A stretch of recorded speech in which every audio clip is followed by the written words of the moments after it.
Muito bom dia, meus caros internautas. Estamos abrindo mais um encontro com escritores, esse é o primeiro do ano, porque em janeiro não fizemos, estamos em fevereiro, dia 4 de fevereiro. E estamos fazendo esse encontro hoje aqui na Livraria Martins, ao lado do livro, que é já um honorável livreiro da cidade, responsável por tantas obras, não só guardadas, mas publicadas, né? Ele, em seguida, já vai fazer aqui a abertura oficial desse encontro hoje. Aqui comigo, meu companheiro de jornada, né, que é o Ademir Celso, escritor, bacharel, pesquisador, que vai também participar hoje conosco aqui desse encontro com o escritor Ricardo Ritzel, cuja última obra é As Cinco Tumbas de Gumercindo dos Saraibas, aliás, editada pela Martins em 2021. Eu já ia dizer o ano passado, mas nós já estamos em 2023, né? Oh, 2022, né? O aninho difícil. Mas, bem, então estamos aqui abrindo esse nosso encontro com o escritor, muita informação, muito bate-papo e uma alegria de estar com vocês. Esse programa está sendo gravado e transmitido pelo portal Litoral Norte, aqui conosco o responsável técnico pela gravação, nosso companheiro Cielito, e ele ficará também gravado em todas as plataformas da Cultural FM, rádio 87,5 de Torres, Litoral Norte também.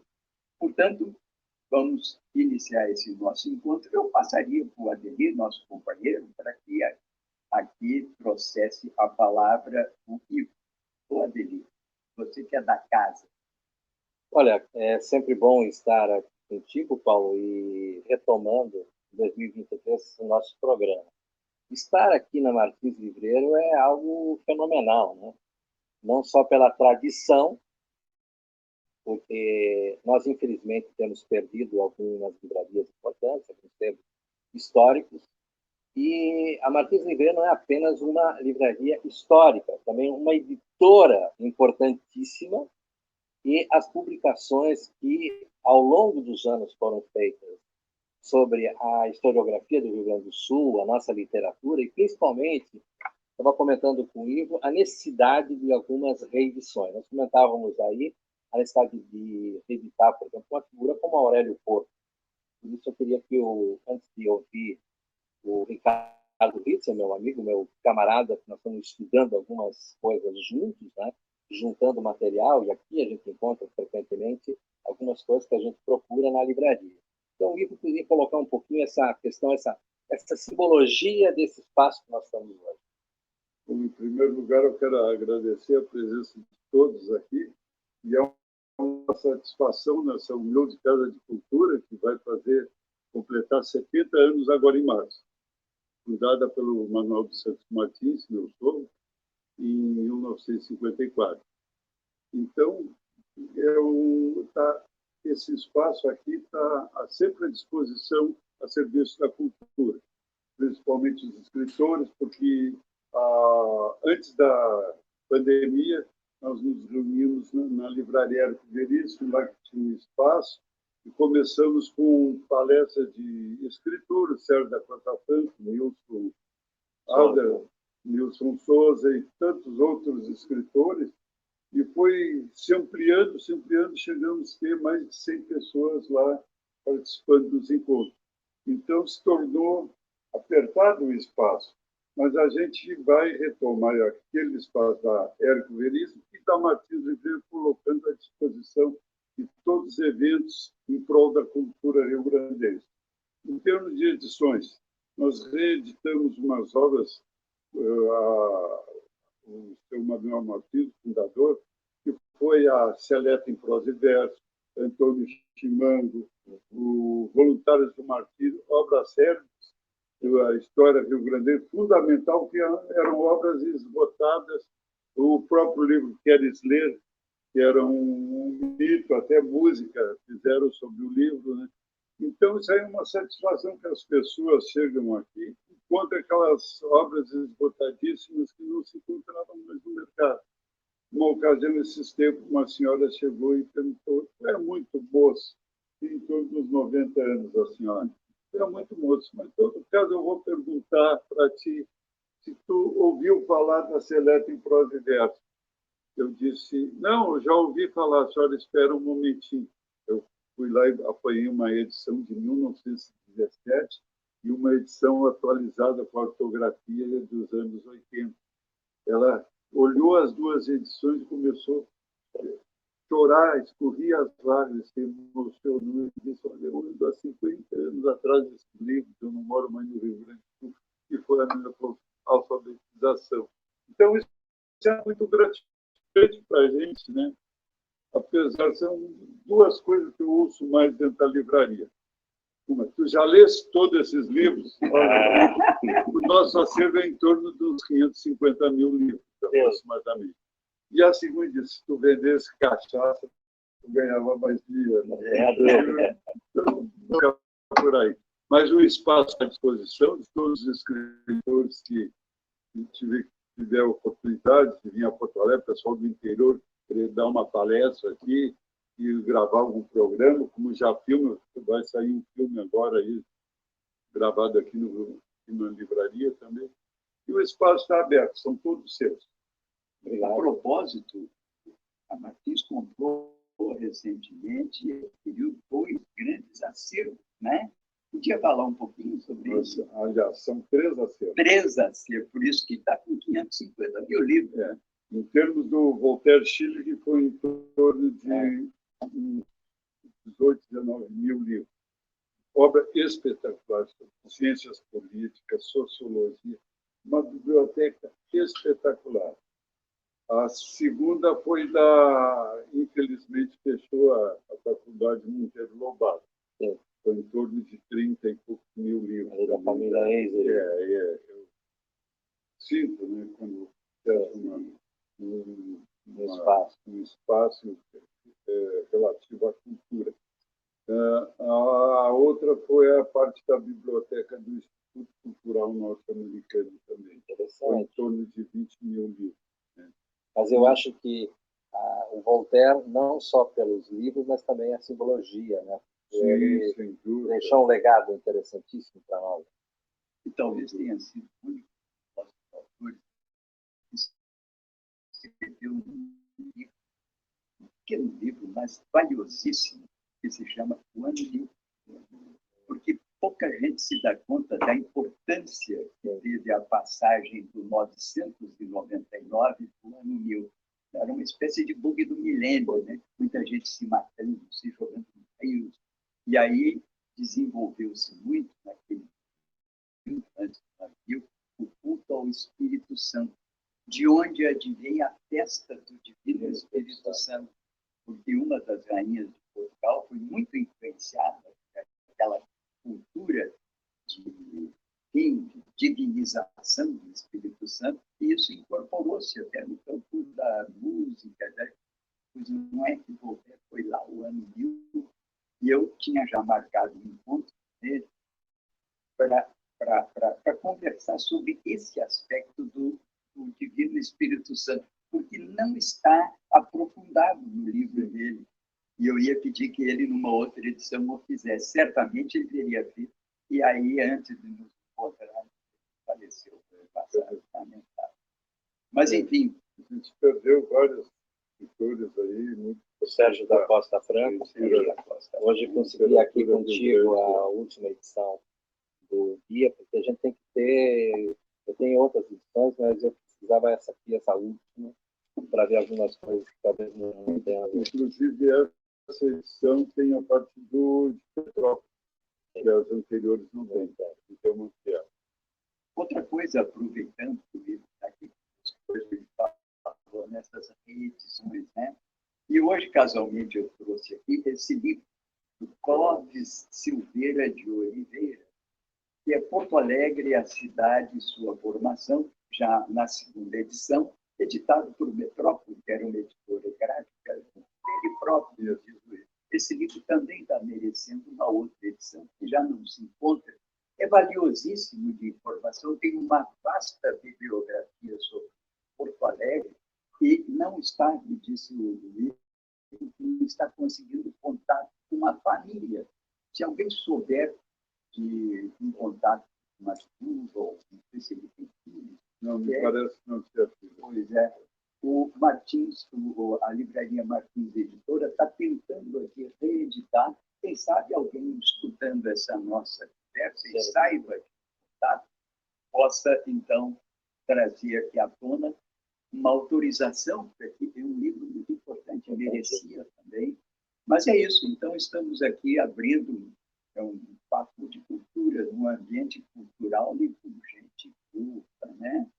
Bom, então, agora vamos aqui apresentar o nosso querido Ricardo Witzel, que ninguém melhor para apresentá-lo do que o nosso querido Adeliciel, né?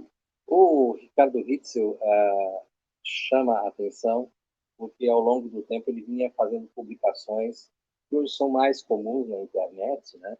Até quando a Martins Livreiro aqui edita especificamente as 5 tumbas de Gumercindo Saraiva, inclusive com uma grafia correta, né, com essa, né?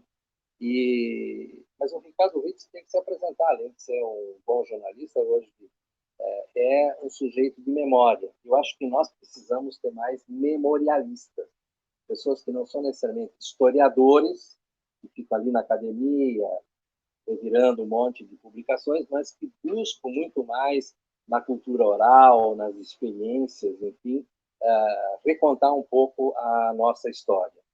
E hoje nós vamos ter um bom debate, Ricardo, porque o nosso amigo Paulo Tim, como ele já disse, ele é um pica-pau de 4 costados. Ele apresenta um pouco para nós aqui, Ricardo. Não, antes de tudo, não é só um prazer, é uma honra estar aqui. 3 personalidades aqui da intelectualidade rio-grandense, como não dizer também brasileira. O Paulo, né, que é uma figura icônica aí dentro desse mundo dos livros. O Ivo aqui com essa livraria que é sensacional, que tanto eu vim me sorver as minhas curiosidades intelectuais aqui. Hoje tenho o prazer de ter meu livro editado pela Martins e está sendo vendido aqui. Quando eu cheguei, vi ele ali na estande ali principal. Isso dá um prazer imenso. O Adeli, amigo novo, colega novo, parceiro agora de vários projetos aí. E eu só me sinto um prazer imenso, até estou sem palavras de agradecer e de estar tão honrado com esse encontro aqui. E não tem muito o que falar de mim, Adeli. Eu sou jornalista, eu trabalhei em redações de rádio, de jornal, de televisão, Santa Maria, aqui em Porto Alegre, e divido com vocês essa paixão pela história do Rio Grande do Sul. E como é que você chegou exatamente a compilar várias questões, mas que a figura principal é o Gumercindo Saraiva? Mas você começa lá contando a história do Piazzi, como é que foi? Olha, eu pensei em fazer um livro. Primeiro, eu sou apaixonado pela história do Rio Grande do Sul há muito tempo. Eu tenho que dizer isso, assim, eu tenho que recuperar a memória da minha avó, Dona Alice Witzel, tá?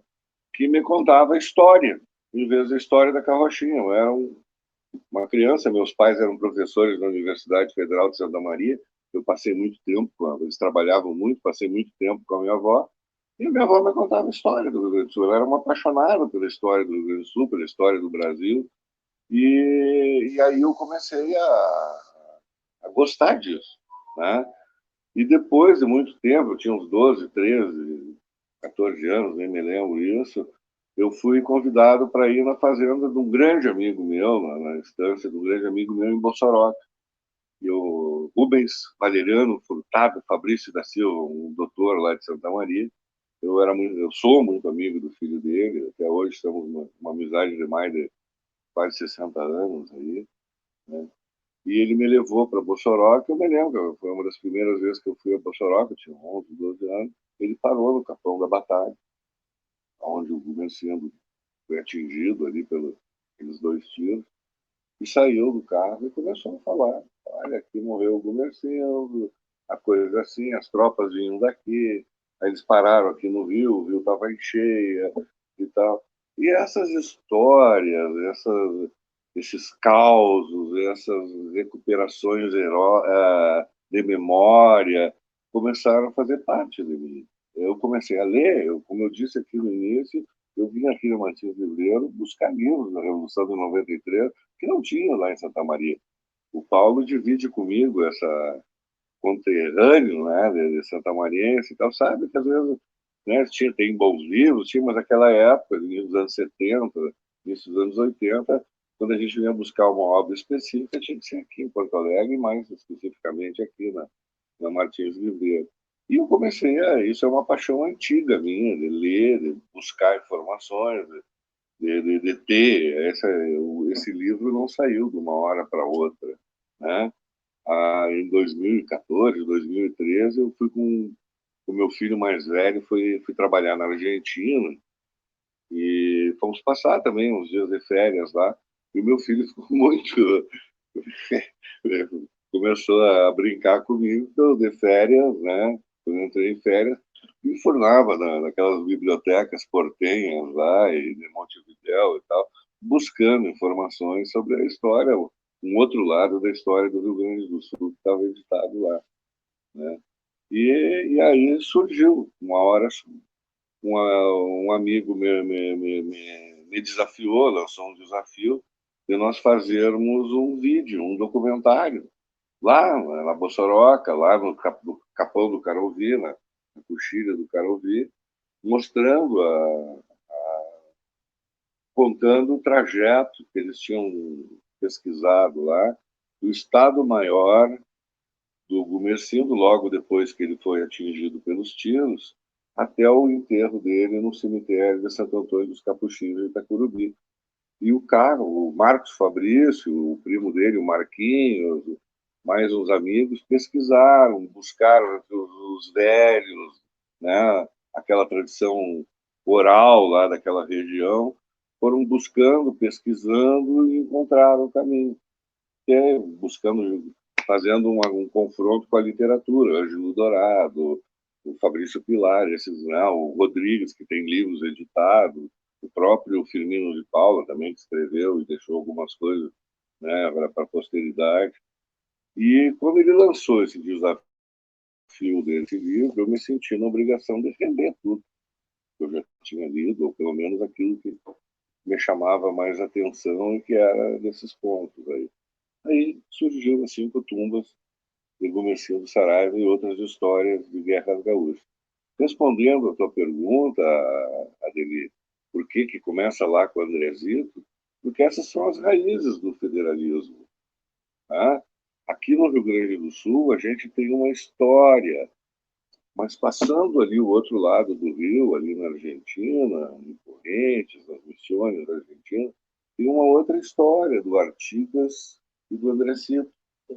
Na literatura histórica brasileira, nós temos o Artigas como um ladrão de cavalo, o Andrezito um bandido, né? Tu atravessa a fronteira, tanto para o Uruguai quanto para a Argentina, o Artigas é o pai da pátria, o patriarca do Uruguai. Permite? Por favor. Artigas é o equivalente do Bolívar para a América do Sul, porque ele criou a União dos Povos Livres. Por incrível que pareça, a região missioneira do Rio Grande do Sul fazia parte da União dos Povos Livres, que era uma concepção muito parecida com a do Bolívar. Ele tentava juntar essa parte do Rio Grande do Sul, Paraguai, essa área que é uma área, a área tradicional de origem indígena da Argentina e do Uruguai.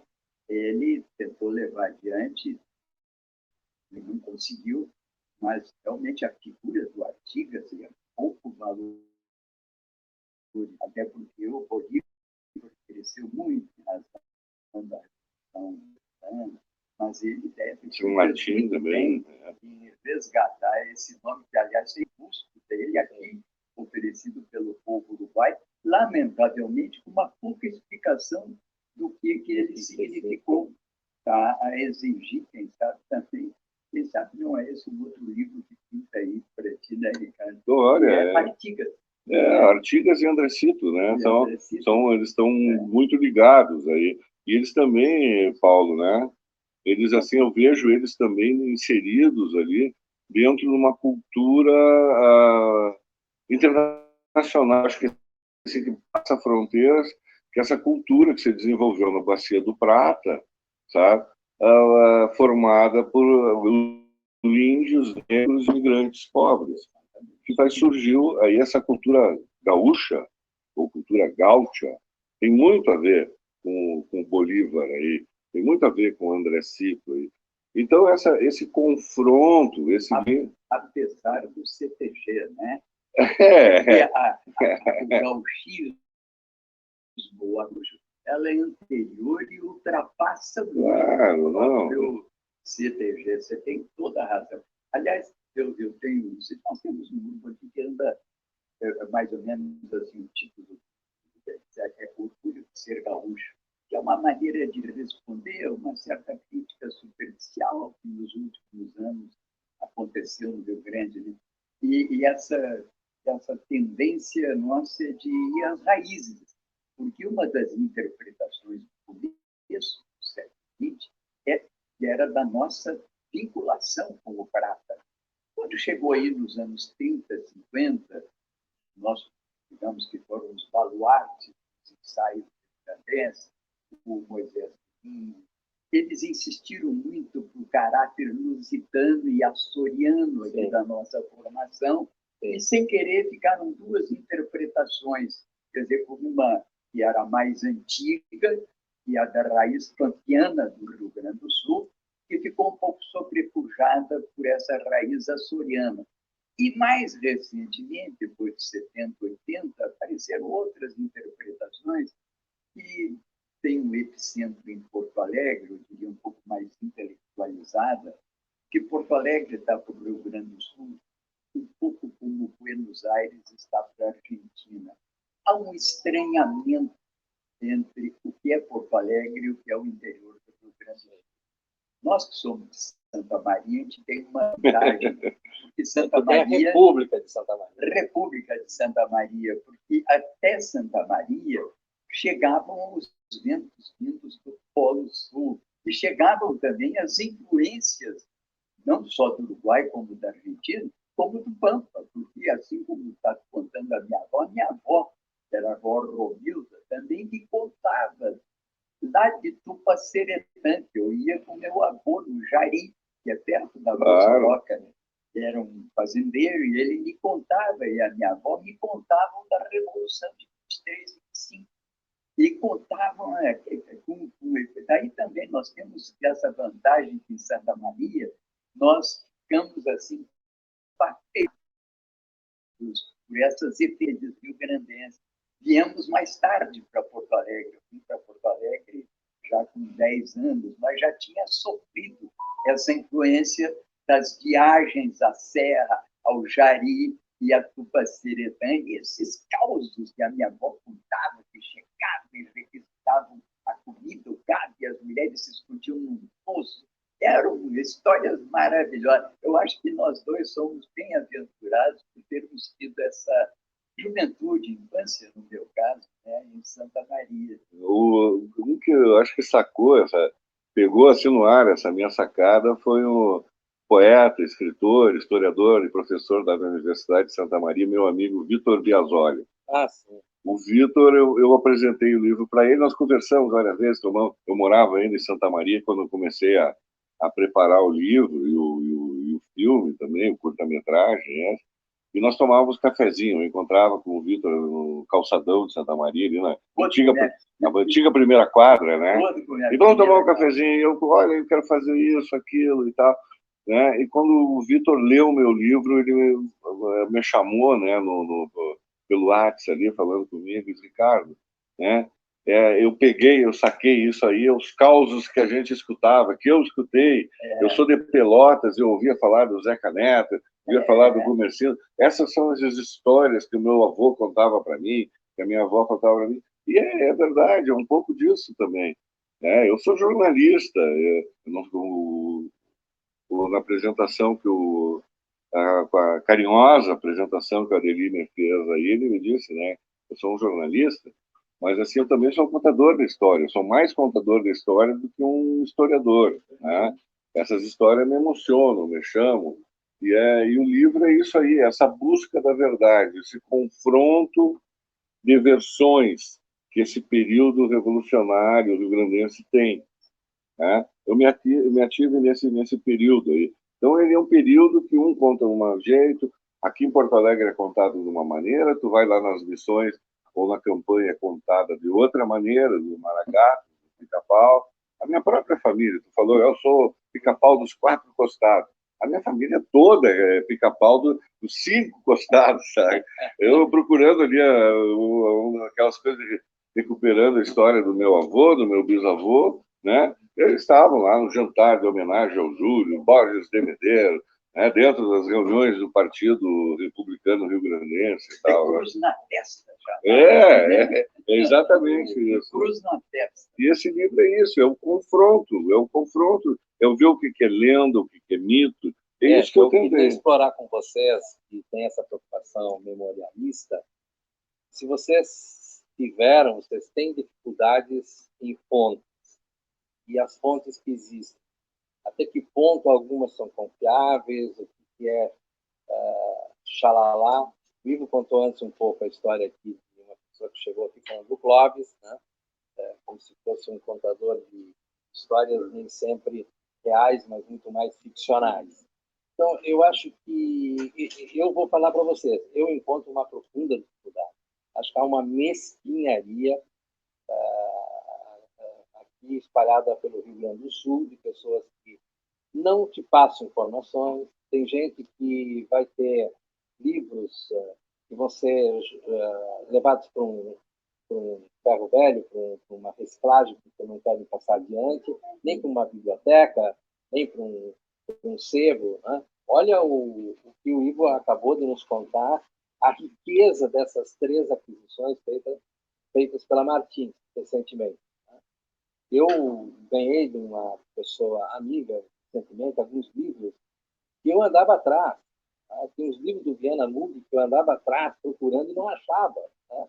E veio tudo isso junto com o livro do Aurélio Porto e outros. E às vezes eu peço coisas, às vezes aí tem uma alma caridosa que chega, não, eu tenho essa informação. Que nem os livros do Aurélio Porto, que uma amiga minha de Nova Prata mandou para que eu pudesse usar, estudar, ler, que eu não tinha encontrado. Como é que vocês viram isso? Paulo, que tem levantado muitas coisas, enfim, todos aqui. Aí, bom, em primeiro lugar, a gente tem o costume de ver o papel aceitador. O próprio, por exemplo, o Talgolim, que hoje é um ótimo escritor, um cara sério, pesquisador, no meu ponto de vista, aquele Bento Gonçalves é Herói ou Ladrão, quis mais se promover com aquele livro. Né? E não sei qual é o objetivo dele, mas é realmente de... Ele falou a mesma história do Artigas, ladrão de cavalo, que era como, de certa maneira, um império do Brasil os via e que retratava isso dos altos, muitas vezes. Os Califórnios, né? Os bandoleiros, né? Vários... O próprio Chico Pedro, né? Chico Pedro. Mas, como é que se diz? Existe muito mito. Por exemplo, só que eu ouço falar, já ouvi falar, a faca do Adão Latorre, por exemplo, já existe mais de 200 facas do Adão Latorre. O Adão Latorre, eu acho que é o maior mito da Revolução de 1893. É uma fake que já dura 130 anos esse ano. Matador. De Matador. Que editou o livro do Nilson. É espetacular. Espetacular, do Nilson Mariano, eu acho um livro sério. O próprio revólver do Gumercindo, por exemplo, eu conheço 3 amigos que dizem que tem o revólver do Gumercindo de Saraiva. Então, até aí o ponto, a comprovação. Por exemplo, eu fui num encontro de história, quarta-feira em Caçapava, e no qual, por exemplo, palestrantes lá, principalmente 3, falavam, eu estive lá no combate do Passo da Juliana. Ah, falei com o fulano de tal, que o avô dele foi degolado, mas não disse nome, não teve documento, então coisas Sim. tudo no ar, então Nós temos aqui uma pessoa que fez uma tese de mestrado, ela é nordestina, mas fez aqui, sobre o Príncipe Custódio. Tem umas 300 mentiras no texto, porque agora tem 2 jovens pesquisadores que mentem. Aliás, ele primeiro não tinha 104 anos quando morreu. Essa data que ele veio em Porto Alegre não é verdadeira, porque ela não diz o dia que saiu de lá. Quer dizer, isso que ele está colocando é muito sério. A propósito, né, o Pedro Nava foi o grande memorialista do né? Ele dizia que o bom memorialismo é que a gente colocar muita criatividade, né? O memorialismo ele não se atém a fontes precisas, a métodos mais rigorosos, isso dito pelo nada, né? Então, claro, sempre tem um pouco de romance no memorialismo, e esse romance gera narrativa. O memorialismo é história oral. Né? A história oral, como o nosso advogado aqui, a testemunha é a prostituta das provas. Né? Sabe? Sempre tem alguma coisa que, né, eu acho que falha. A própria, né, por exemplo, a história do Adão Latorre, matou 300 entre goles, ensandecidos entre goles de cachaça, lá em Ilha Negra. Historiadores, eu não sou historiador, mas com a Hilda Flores, o Macir Flores, né, foram lá ver, olha, foram 301 mortos que encontraram lá. 28, esses foram pica-paus, né, de soldados, oficiais e tal. Desses aí, 26 foram degolados. Não se sabe quantos o Negro Ladrão matou, entre 1 e 8. Um com certeza, Coronel Pedroso. Por óbvio, né? Daí falar que é o maior degolador do Rio Grande do Sul, então, como ele foi taxado, como ele foi... Né, uma coisa das minhas leituras, eu acho que o Firmino de Paula matou mais gente. Claro, tranquilamente. Mundo, né? Olha, eu era amigo e frequentava os congressos de história lá do Tarcísio Taborda. Ele me relatou que eu tenho 78 nomes de pessoas que foram degoladas lá no Rio Negro. Interessante isso. Da Uliane. Já tu vê que hoje eu tenho 78 pessoas, nunca me esqueço. Os historiadores mais modernos, se tu procurares aí, o próprio quem foi editado pela Martins Livreiro, já vem com 26. No diário do Joca Tavares consta 28. Né? Mas a outra, né, tem uma outra informação também, que desses soldados, 80 foram dizer, vocês querem, por livre e espontânea vontade, aderir às nossas fileiras? Sim, claro, né? Entraram para as fileiras Maragata. E outros que não quiseram foram libertados com a condição, com o juramento de não voltar a combater. Será que isso é verdade também? Agora mas assim, e aí todo o período revolucionário do Grandense, começando lá atrás, passando pela Revolução, o episódio de Columbus, hoje está sendo rediscutido, porque o nosso mais jovem historiador, que é o Giovanni, ele fez uma biografia, muito bem feita, Bento Gonçalves. Ele escreveu recentemente um artigo, uma pesquisa, e já contesta aquela história da carta e levanta a hipótese de que a carta, que foi a carta que Moringa, que na verdade foi uma carta falsificada para criar a cisânia nas tropas farroupilhas e que acabou criando. Que era o método do Caxias, permite uma parte. Né? O Caxias já tinha utilizado esse artifício da contra-informação naquelas rebeliões lá no norte e no nordeste. Eu, inclusive, escrevi um artigo que eu concluí hoje de manhã, que é Narrativas e Fatos. Por que eu coloquei narrativas antes de fatos? Porque, cronologicamente, o fato acontece e tem uma narrativa. Hoje, no Brasil, não. Tem uma narrativa e depois eles vão tentar botar essa narrativa em fatos ou atos acontecidos ou não acontecidos. Quer dizer, Bom, um bom debate isso. Basta ver agora esse episódio Exatamente. da carta do golpe, né? Da carta E do daquela golpe ida do Marcos Duval. do Marcos Duval. O Marcos Duval. Ele próprio tem várias narrativas. Não, ele fez várias narrativas e ele busca agora tentar momentos, fatos e atos para encaixar na narrativa. Esse é o grande debate hoje. E agora, quando eu estava terminando, eu disse, não, mas hoje nós vamos ter esse debate também da memória e da história. Estou vendo também que nós temos algumas narrativas e que não se adequam necessariamente ao fato ocorrido, como a degola. Exatamente. Por isso que eu, quando discuto, eu não discuto com esse passionalismo alucinado, entende, do 8 a 80. Eu sempre brinco com o Paulo que eu sou maragato. Eu faço para provocar, entendeu? Porque tem fico marara, né? Ele fica marara, porque eu digo assim, mas tem muita mentira que falavam dos maragatos.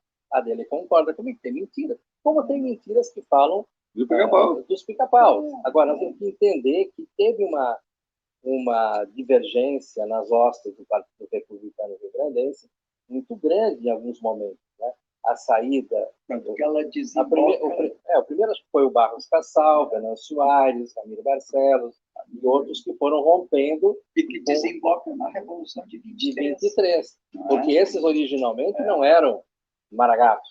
Mas O próprio Assis Brasil. Estou com o original aí do Luzar. Do Brasil. A raiva que ele tinha do Borges de Medeiros é impressionante, né? Impressionante. Entrou na Revolução só para tentar derrubar o Borges. Esse foi o principal objetivo dele. Então, ele faz umas narrativas ali impressionantes. E depois tu vê os dois em 32 lutando lado a lado, junto a junto, né?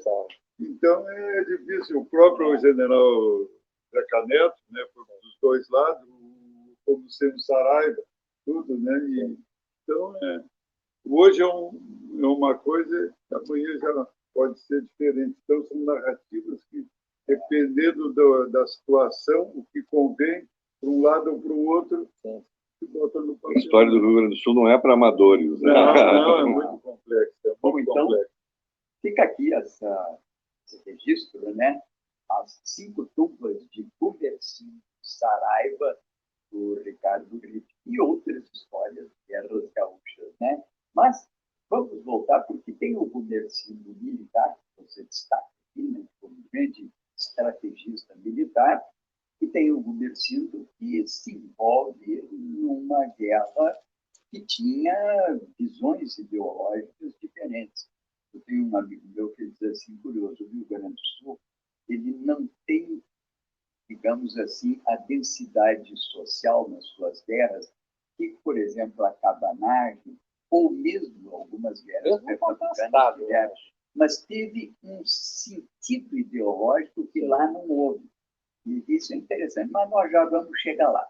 Mas eu queria que, antes de a gente entrar no Gumersindo mítico, que você falasse mais da tua obra, não é, Ricardo, de outros livros que já estão aí na tua lavra para aparecerem, conversasse um pouco sobre essa tua condição de escritor, né? O que podemos, o que já temos e o que vamos esperar. E aqui eu ia aproveitar para cumprimentar aqui a Martins, porque a Martins, contrariamente a muitas livrarias, tem prateleiras dedicadas ao Rio Grande do Sul, e agora a Porto Alegre, né? Então, você que quer conhecer, escrever sobre Porto Alegre, aqui tem essa grande vantagem. Senão você tem que procurar Porto Alegre. Ah, não, mas tem uma história de Porto Alegre, é lá do Alexandre de Dumas, que veio, mas deve estar em literatura francesa. Bom, mas aí não dá, a gente não vai achar nunca. Bom, com a palavra, então. Só um instantinho que eu tenho um compromisso, vocês me dão licença.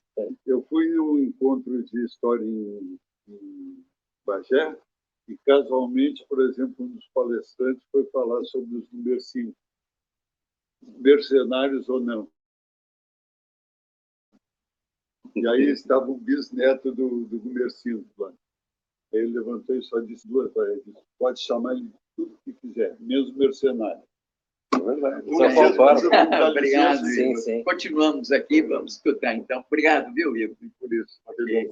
Então, Eu acho que nem o Gumercindo, nem o irmão dele, não apareceu. Não, eram idealistas. Idealistas e guerreiros, né? Pelo contrário, botaram muito dinheiro. Que tinha. Mas eles também, a Saraiva, eles tinham um tino comercial para trabalhar com gado impressionante, né? Eles transformaram aquele norte do Uruguai, que não é um lugar para criar gado, é umas terras pedregosas, numa fábrica de fazer dinheiro com gado. Eles criaram de uma maneira, eles começaram a fazer essa criação intensiva, muito antes do Assis Brasil aqui, trazer essa técnica aqui para o Rio Grande do Sul. Mas sabe quem é que tinha essa habilidade? João Goulart. Sim, Goulart era um grande conhecedor de gado e que teve muito êxito como fazendeiro, né? Eu tive uma conversa com o filho dele e ele comentou exatamente isso. O filho dele estava candidato à presidência, se eu não me engano, sim, lá, né? Encontrei ele lá na primeira quadra de Santa Maria, hoje, calçadão lá, ele e o Werner Hempel, querido vereador Werner Hempel, os dois estavam lá. Depois nós tomamos um cafezinho e conversou sobre isso aí. É um tino, eu acho que é o tino comercial dos gaúchos por muito tempo, né? A minha própria família, isso, o Ritzel lá, tinha um tio, a gente aprendeu na história da família, que o Guilherme era um que transformou uma charqueadinha que a família tinha lá em Santa Maria, comprou uma fazenda, Santa Marta, lá em Santa Maria, trazendo gado magro, engordando, vendendo. Meu bisavô era dono de um açougue ali na Avenida Rio Branco, açougue Ritzel, e que depois na guerra, obviamente, foi transformado em açougue Brasil, né, para evitar a propósito disso, dessa habilidade do gaúcho de lidar com gado e avalhar, eu tenho uma historinha, a gente é feito de história, né? Estava eu em Goiânia, certa feita, eu trabalhei muitos anos ali em Goiás e Brasília, e tivemos uma reunião de um pessoal que queria ir lá montar um projeto. Terminada a reunião, saí da reunião, eram dois rapazes que foram lá levar o projeto. Eu volto para Brasília de carro e um amigo meu que estava presente na reunião vem comentando e ele se referia sempre aos dois irmãos, que são os irmãos. Um era claro, o outro era escuro, um cabelo assim, o outro assado. Lá pelas tantas eu perguntei para esse amigo, eles são irmãos? Como é que você sabe que eles são irmãos? Ele disse, não, é que eu participei muito de certame de gado. Então, eu não olho as pessoas pela cara, eu olho pela estrutura. E eles são absolutamente idênticos, os dois. Que coisa! É só gaúcho que vê as pessoas pela estrutura e pelo andar. Daí descobre que são irmãos. Mas isso não tem como dissociar a origem do Rio Grande do Sul ao gado e ao cavalo. Claro, não tem como. César já... A própria cultura gaúcha ou gaúcha nasceu daquele gado jesuíta, né, que se espalhou nas vacarias. Apesar que os porto-alegrenses discutiam disso. Mas, enfim, isso é uma outra história, né? Vamos lá, Ricardo, conte aí voltando, os projetos, então, que já tem, o que vem. Fazendo uma breve, para quem não conhece ainda esse meu primeiro livro, Cinco Tumbas de Gumercindo Saraiva e outras histórias gaúchas, ele começa com a origem do idealismo do Gumercindo. Era o federalismo do Artigas, do Andrecito Artigas, o comandante Andrecito, e eu falo um pouco da história dele. Os meus amigos uruguaios, lá, eu morei um tempo no Uruguai, lá tenho vários amigos, tudo. Meus amigos uruguaios sabem de cor. Como é que tu vai colocar isso? Andrecito, comandante, o Artigas e tal. Eles se emocionam com essa história. Mas aqui no Brasil, eu vejo lá um historiador famoso lá de Santa Maria, um memorialista famoso lá de Santa Maria e tal. A gente não conhecia essa história, mas que coisa boa, né? Então, como eu tentei trazer esses dois lados da mesma moeda que está dentro desse tecido sociocultural que é a cultura gaúcha, né? Ela evolui depois para a Guerra do Paraguai. Tá? Por que a Guerra do Paraguai? Porque a Guerra do Paraguai foi o doutorado de guerra de praticamente todos os comandantes da Revolução Federalista, tanto de um lado quanto do outro. Joca Tavares, Floriano, Peixoto, né? Tu vê esses nomes da Guerra do Paraguai, tu vai ver de novo eles já num outro posto, numa outra situação dentro da Revolução de 93. Foi a maneira que foi lutada a guerra. Foi aquela maneira que eles lutaram, que a cavalaria rio-grandense lutou no Paraguai. Lá foi o pós-graduação deles, o doutorado em guerra. E pagaram, digamos assim, com esse desempenho, o fato de que foram os gaúchos que provocaram a Guerra do Paraguai, você sabe? Sim, foi Sim, a invasão sim, A invasão foi a do invasão Brasil, do Uruguai. a exigência dos criadores gaúchos, Sim, que Neto, levaram... né? O Neto. Então, pouca gente sabe disso. Essas O histórias. Rio Grande do Sul provocou a Guerra do Paraguai e aí não conseguiu segurar a barra, porque quando desce o exército do Solano e invade Uruguaiana, aí não tinha gaúcho que segurasse. Né? Eles estavam, a força de elite rio-grandense, podia-se dizer, eu acho que a força de elite do exército brasileiro, podia-se dizer naquela época, estava toda no Uruguai. Estava desguarnecido. Essa história está contada aqui. É o Acaso do Velho General. Fala do Davi Canabarro. Davi Canabarro, já veterano, foi colocado para cuidar da fronteira. Era o comandante da fronteira norte, aqui, dessa fronteira da Argentina, aqui, né? E ele que foi o responsável pelos primeiros combates, pela forma que foi tratada essa invasão paraguaia, né? Ele foi até, por sinal, foi à corte marcial, por isso, foi acusado de covardia, né? Eu dentro do livro, eu coloco umas situações, assim, será que foi uma vingança, né, do imperialistas, né, do Império Brasileiro, aquele velho general Farroupilha, porque o Duque de Caxias fez a mesma técnica, que deixou os caras entrarem, os paraguaios entrarem, cortou o fornecimento de munição e alimentação deles, isolaram eles em Uruguaiana, cercaram eles, tanto que deu cólera lá, aquilo lá foi uma loucura, né? O cerco de Uruguaiana foi uma loucura. Tem relatos, né, históricos que contam que os gaúchos, né, passavam lá da Guarda Nacional de Santa Maria, que foi para lá, né, e os caras passavam de cavalo perto das trincheiras paraguaias, e o Paraguai saía correndo, pulava na garupa do cavalo e, ó, me tira daqui, pelo amor de Deus, né? Então, né, essas histórias formaram, né, criaram o teatro de operações que foi surgir a Revolução, foram influenciadoras da Revolução de 93. É claro que o Gumercindo é o grande personagem, tem 5, 6 capítulos dele. Eu exploro um pouco a questão também da mulher, a Revolução de 93, que é muito importante. Senão, eu acho que praticamente eu não encontro, é muito pouca. Eu resgatei uma história da Amália Saraiva, que tirou o Gumercindo da cadeia lá em Santa Vitória do Palmar. Senão eu tive agora, em fevereiro, praticamente um ano. Como diz o Érico Veríssimo, né? Nunca tiravam do luto, né? Ou era o filho, ou era o marido, ou era o pai, ou era o tio. Mulheres que se faziam a cargo dos negócios da fazenda, da casa. Exatamente. E nunca tiravam do luto. É uma expressão do Érico. Eu acho que assim, a mulher Maragá, aquela é uma época que o luto, se a mulher viuvasse com 22 anos, e aos 80 estava usando luto ainda, se não casasse de novo, né? Mas isso, a Mária Rodrigues era muito, a Mária Saraiva, Rodrigues Saraiva, era muito, tinha uma personalidade completamente diferente da Dona Norina Castilho, né? Era os positivistas tratavam a mulher como a rainha do lar, né?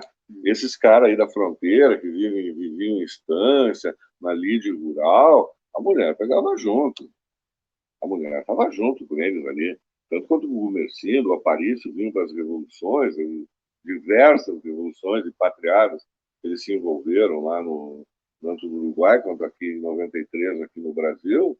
Essas mulheres ficavam cuidando, como tu falou, elas ficavam cuidando da fazenda, cuidando dos negócios. E aí esse episódio da Mária Saraiva em tirar o marido da cadeia é cinematográfico. Quando eu li essa história, assim, eu tenho um filme para... Está nos faltando filme. Tá? Aliás, aí é uma coisa interessante que você chama a atenção, porque a partir de 93, né, que é a Revolução Papal Federalista, você tem uma separação, porque os federalistas, eles não estão no governo, eles estão na resistência. É por isso que há uma atuação direta digamos assim, daqueles que defendem uma causa com o combate, o enfrentamento. Mas quem já estava no governo, que é o caso dos positivistas, não é por acaso que esse é o momento que se cria a brigada militar. Sim, então, claro. você tem uma separação entre uma elite política que se faz cargo das coisas de Estado e uma instrumentação da luta militar que passa a ser profissionalizada. Então, claro que você tem desempenhos diferentes. Eu, como velho descendente, né, castilhista, eu faço questão de separar isso, que, na verdade, eles estavam num enfrentamento direto por uma causa que eles acreditavam. Na verdade, nós estamos desenvolvendo em Porto Alegre a formação de uma elite política que vai mudar o Brasil, cujo exponente maior vai ser Getúlio Vargas, que é um processo diferente, em que tinha causas diferentes, por isso que elas vão à guerra. Por incrível que pareça, nós já vamos chegar nisso, porque qual é o grande problema da luta que se trava nesse momento? E aqui nós temos, então, a questão política, ou política ideológica, que não é a guerra. A guerra, inclusive, a guerra é importante porque essa militarização ela dá à tradição política rio-grandense um caráter de fidalguia. E não existe em outros momentos. Mas a fidalguia é onde o Aristóteles tira o conceito de ética, ética nicômana, porque, de certa maneira, é das regras. A guerra tem suas regras. Ela tem a sua virulência, mas tem regras. Então, essas regras da honra da guerra é que fundamentam Aristóteles. Mas a questão fundamental estava, já que aqui entra aqui o debate político, né? Porque aí nós entramos nessa discussão do Rio Grande político dessa época. Tu levantaste uma questão muito importante, muito inteligente também, né? Que é a questão política. A César o que é de César, né? Os positivos. Eu vejo a Júlio de Castilhos, eu vejo a revolução que não é, ao meu ver, não é uma revolução, é uma guerra civil. Porque os federalistas nunca tentaram tomar o poder, eles nunca tentaram tomar Porto Alegre, que nem os farroupilhas. Eles queriam era ter de volta a participação política ceifada pela ditadura castilhista.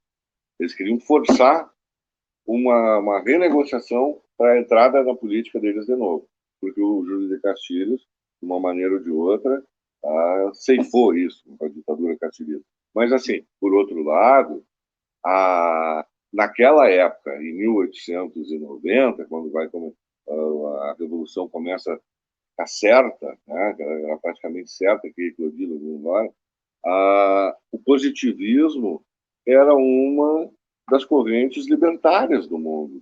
Isso está naquele Rumo à Estação Finlândia, do Edmund Wilson. É claro que algumas modificações aqui no Brasil. Lá no Rio de Janeiro, então, capital federal, o Marechal Deodoro e o Floriano Peixoto tiraram o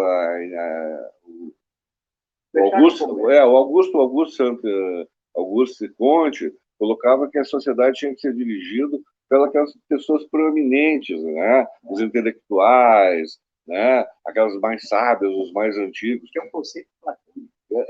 Aliás, vai desembocar no fascismo. Só que o Deodoro e o Floriano fizeram uma pequena modificação, colocaram os militares. Sim. E isso até hoje está refletido até hoje como o exército como poder moderador das forças políticas brasileiras. Mas assim, naquela época era uma das razões contra o autoritarismo da monárquico, das ditaduras aqui, por exemplo, que populavam aqui na América Latina depois da libertação espanhola, né, hispânica, né? Tanto que diziam, quando Dom Pedro II chegou nos Estados Unidos, naquela época lá, falaram que era o mais democrata dos mandatários latino-americanos, era o Pedro II, que era um imperador. Imperador de um Estado, de uma economia escravista, que era considerada uma das mais incivilizadas do mundo por todos os visitantes que chegavam aqui. porque ficavam escandalizados com a sociedade brasileira e saíram e disseram, não põe mais o pé. Foi a causa da queda dele. Exatamente. Foi por ele não segurar as pressões dos cafeicultores ali de São Paulo, e daqueles grandes criadores de gado de Minas Gerais e São Paulo. Mesmos cafeicultores que se organizam no Partido Democrata de São Paulo e que fazem aliança no Rio Grande do Sul com o Partido Libertador e que vão tentar controlar a República. É importante que a gente entenda isso, porque os mesmos cafeicultores que dominavam o Império, eles tentam fazer da República um instrumento a seu interesse. Daí o caráter autoritário do Floriano, que é uma expressão do jacobinismo. Ele ainda recolhe, não tanto o Deodoro, mas o Floriano.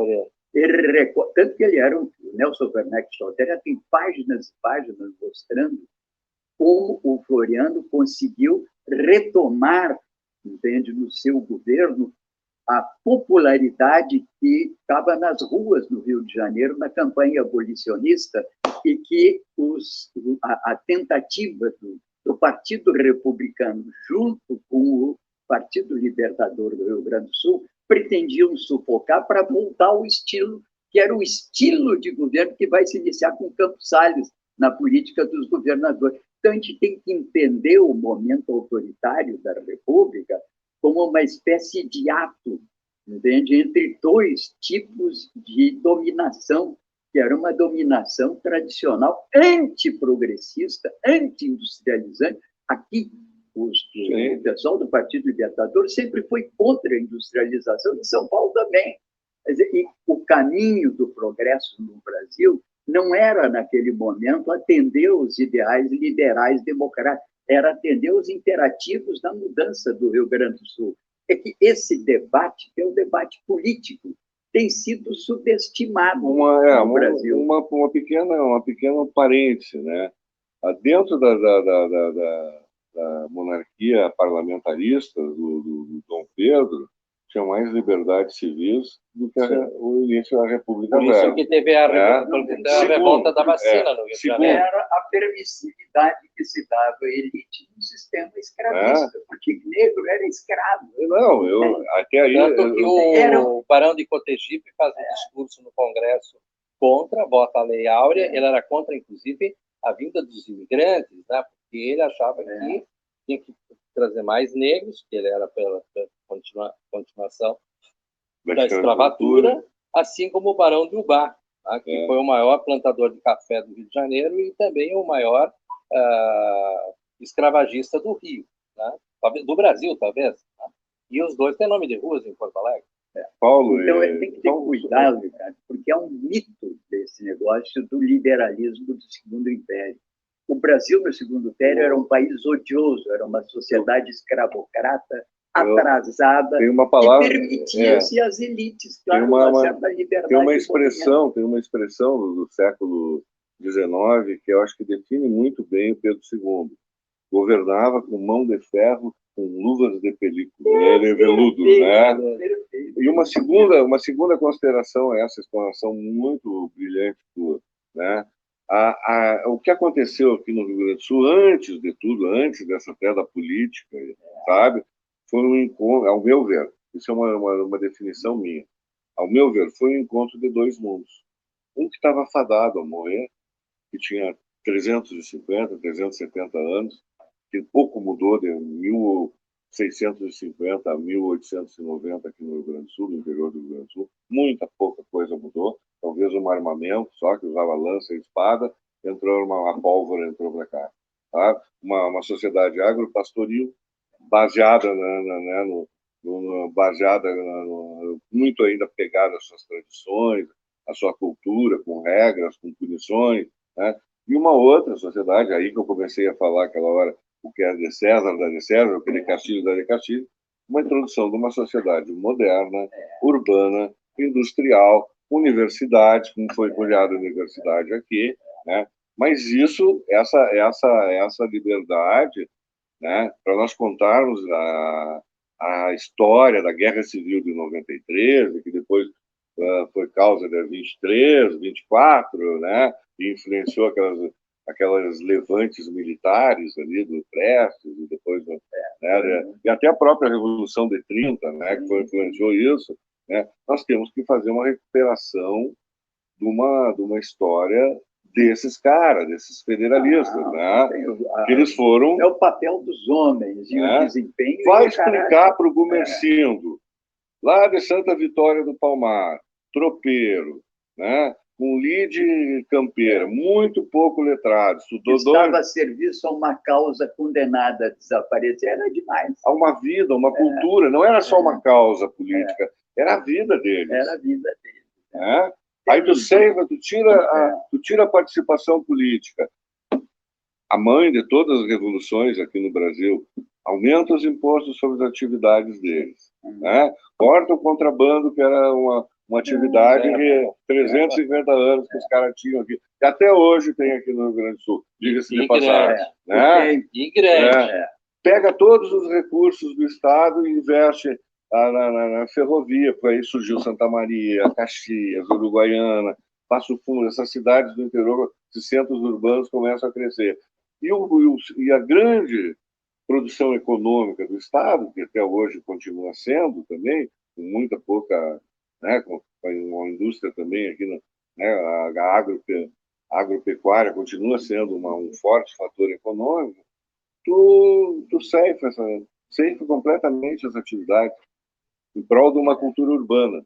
Né? O que esses caras iam fazer? A única coisa que eles sabiam fazer durante toda a vida dele, que o pai dele fez, que o avô dele fez, que o bisavô dele fez, foi pegar em armas e levantar. O Gumercindo ainda tem, tanto que os caras diziam, né? Pô, Gumercindo, tu não vai invadir Porto Alegre, não vai a Florianópolis, quando eles tomaram, né? O desterro lá, que não era Florianópolis ainda, né? Tu não vai para Florianópolis, não, lá é o poder. Lá eu não quero saber, sabe? Eles ficam decidindo cargos. Mas lá. ele atravessou e queria adiante, né? Ele queria chegar até... queria chegar a São Paulo. O Gumercindo queria chegar ao Rio de Janeiro. Ele queria se unir à revolta da Armada e fazer uma reavaliação. E era restauracionista. A Armada era a mais conservadora das forças. É interessante que o Custódio de Mello, eu me perguntei por que uma escola na Zona Sul de Porto Alegre tem o nome de Custódio de Mello.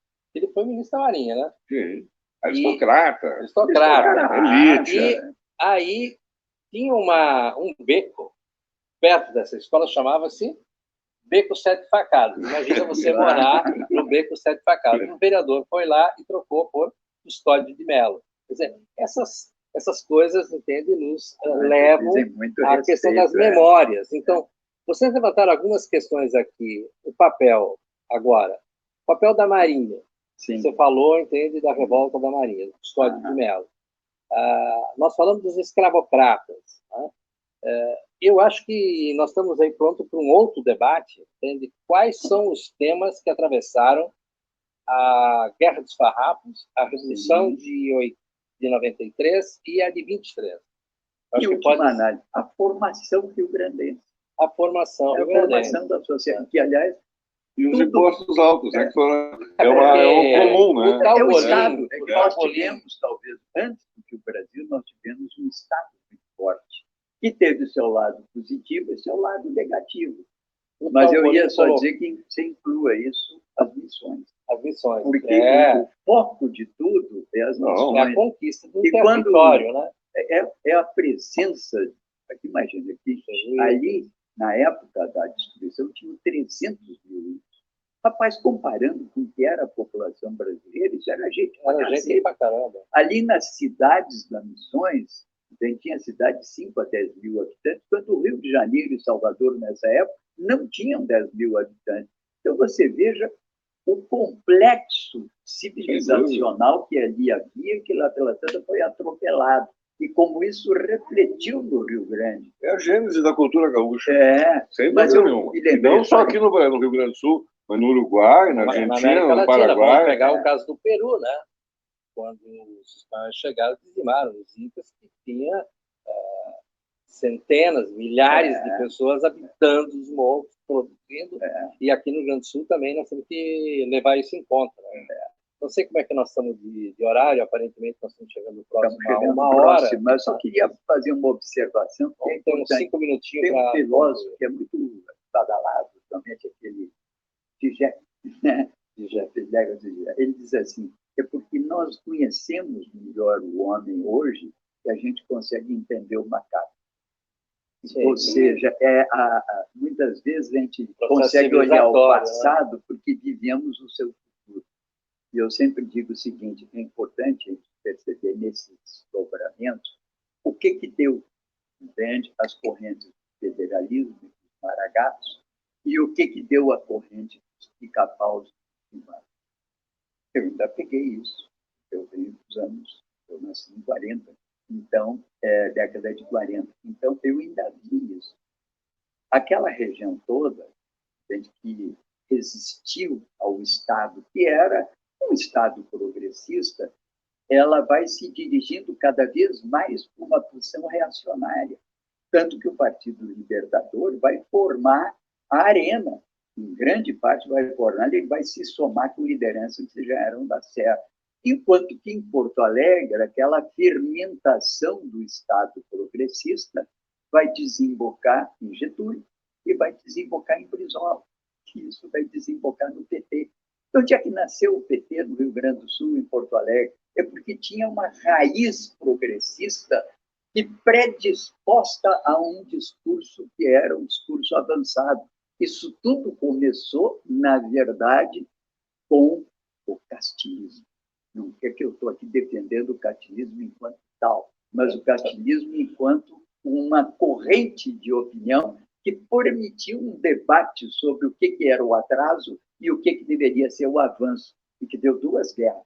Guerras em que as pessoas se envolveram combativamente por ideais, muitas vezes sem compreender a dinâmica desse, e de forma diferente, porque os que resistiram em 23 ou em 93 estavam diretamente envolvidos na causa e na resistência. Já o Estado organizado tinha correntes específicas. Quem vai lutar é a Brigada Militar. Então, isso tem uma diferença muito grande no combate, no próprio combate. Sim, o Gumercindo, acho que o Gumercindo e o Honório foram primeiro, acho que foram o canto do cisne da cavalaria rio-grandense. O grande apogeu foi a Guerra do Paraguai, né? Qual o armamento? O Gumercindo percebeu ali que ele não tinha como lutar com uma força estruturada. Ele lutava aqui em Pelotas e saía a cavalo, fazia 5, 6 dias numa marcha, os caras pegavam um trem e iam esperar ele lá de frente, lá perto de Santana do Livramento, com metralhadora ainda. Em 23, o Honório, com toda o Leão do Cavarás, escapando, fez o jogo do gato e o rato com Flores da Cunha ali, e ganhou, né, que ele não conseguiu pegar. Ele viu que não tinha condições, a cavalaria rio-grandense ficou numa posição de fuga, de latinidade, de fazer um golpe de fumaceira, sair uns 4, 5 soldados com umas árvores assim para fazer uma fumaceira de um lado e ele ia para o outro. Né? Mas já dali um pouco veio um avião e dizia não, os caras não, desigual, não tinha mais como. Né? Quanto a outra condição aí, voltando... Nós temos que discutir aqui a questão da aviação. Eu falei hoje com o Alfredo Daut, que provoquei para fazer uma live sobre a história da aviação rio-grandense, porque o Alfredo Correia Daut, o primeiro aviador nosso, tá? O Alfredo Daut, eu falo, está morando hoje em Camboriú, e ele me falou que ele tem 4 gerações de Daut na aviação. Então, porque em 23 entra a questão da aviação. Ele era o piloto? Não. Não.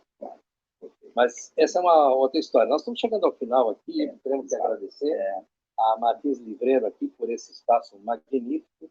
Está no meio de livros, para quem já foi livreiro, professor, e nós somos metidos a memorialistas e fizemos um esforço para falar a verdade.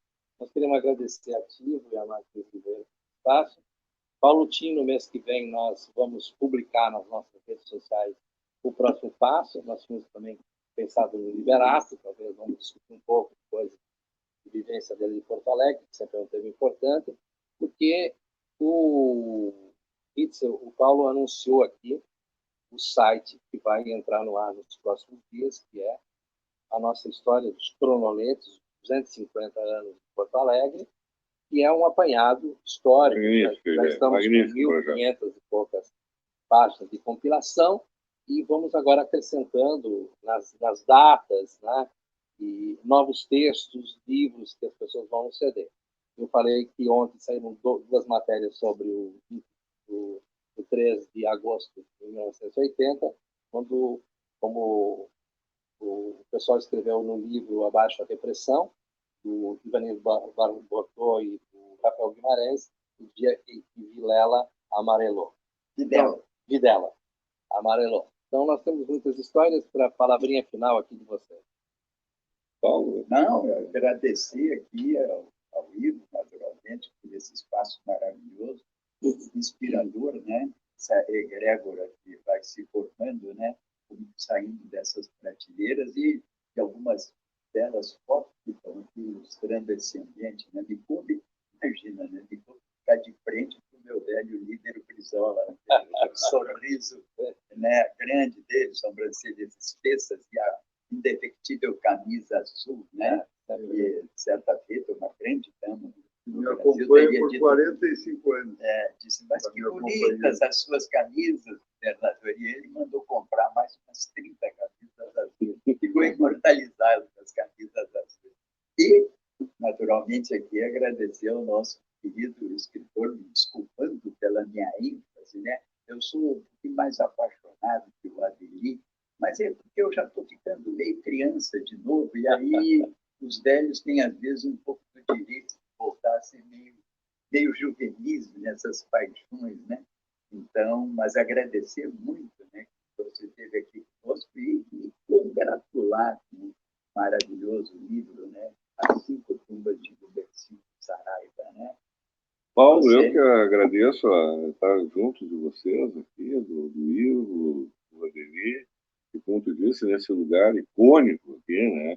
A gente, o cheiro do livro é um cheiro característico, é um cheiro que me relaxa, é um cheiro que também me instiga a ler mais, me instiga a aprender mais, né?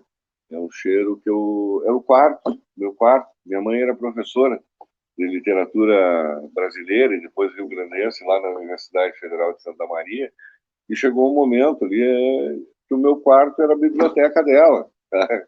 Então ali eu tomei contato com Érico Veríssimo, Leonélio, Tabajara Ruas, e conheci grande parte dessas pessoas da minha casa lá, tá?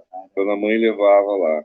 E isso me deixa fazer esse livro foi primeiro, como eu te disse, uma paixão antiga minha por essa história, e também de jogar como jornalista, aquela coisa, do jornalista de fazer o contraditório, de jogar, e eu muito pelo contrário, não fiquei bravo com as tuas instigações, sabe? Eu até fiquei feliz, que é isso que funciona. É assim que funciona. A história é móvel, a história não é dinâmica, ela não para. Por exemplo, quando eu escrevi esse livro, eu tinha uma ideia sobre a cabeça do Rubensino Saraiva. As minhas pesquisas continuaram. Um amigo me ligou de lá, uma tia minha, que tem 91 anos agora, irmã do meu pai, me disse, olha, o vô do seu Pedro, que era seu correligionário do Partido, né, Republicano Rio-Grandense, ele era amigo do major, do então major, depois coronel, que foi intendente de Santa Maria, Ramiro de Oliveira. É o cara que buscou a cabeça lá, que diz que tem esse mito, né? Que a cabeça veio a Porto Alegre, né? Aí tu vai, veio a Porto Alegre, foi no Piratini, o Castilhos não deixou entrar, né? Então ficou numa pensão, essa pensão é amaldiçoada até hoje, na Duque de Caxias, né? A outra coisa que ele jogou no Rio Guaíba, né? E tal, isso. Tem várias versões dessa cabeça. Hoje eu vejo de outra maneira.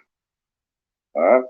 Eu vejo essa história dinâmica. Então, e é isso, essas instigações, essas provocações que fazem, que me saciam a minha curiosidade intelectual, principalmente sobre esse período. Tanto que agora, tu me perguntaste qual era o meus projetos, eu estou lançando agora, eu acho que mais tardar agora, em março, início de março, uma légua e meio para aprender o Nório Lemos, né?